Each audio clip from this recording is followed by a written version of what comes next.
CEDEAO, de l'Union africaine et de l'ONU ont été reçus hier par une délégation du Comité national pour le redressement et la démocratie et la restauration de l'État. Les émissaires étaient conduits par Kadri Désiré Ouédraogo, président de la commission de la CEDEAO. La délégation était venue transmettre un message de différentes institutions africaines. Nous allons donc écouter Kadri Désiré Ouédraogo.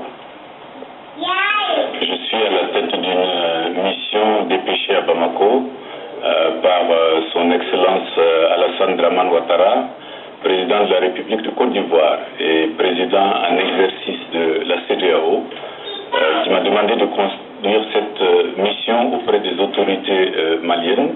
Et bien sûr, en conduisant cette mission, nous avons le soutien et l'appui également de l'Union africaine et des Nations Unies.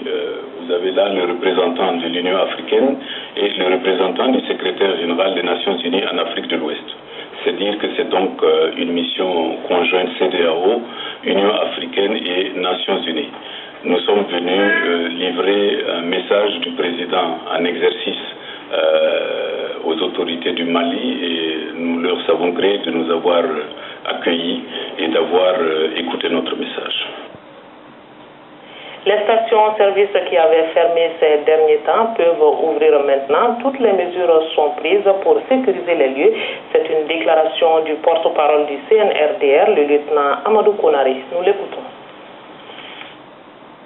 Le président du CNRDR invite tous les promoteurs de stations d'essence à ouvrir sans délai les stations afin de ravitailler la population.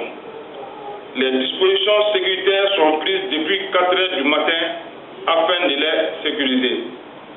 Le président du CNRDR compte sur la bonne compréhension et exprime toujours son profond regret pour les désagréments subis par les uns et les autres.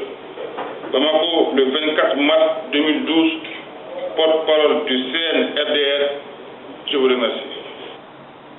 Et la question qui vient à l'esprit de tous présentement est comment est-ce que le CNRDR compte contrôler la situation, gérer les dossiers brûlants de l'heure, surtout la crise au nord. Là-dessus, la réponse du capitaine Amadou Ayassanougou. Nous l'écoutons. Est-ce qu'on peut dire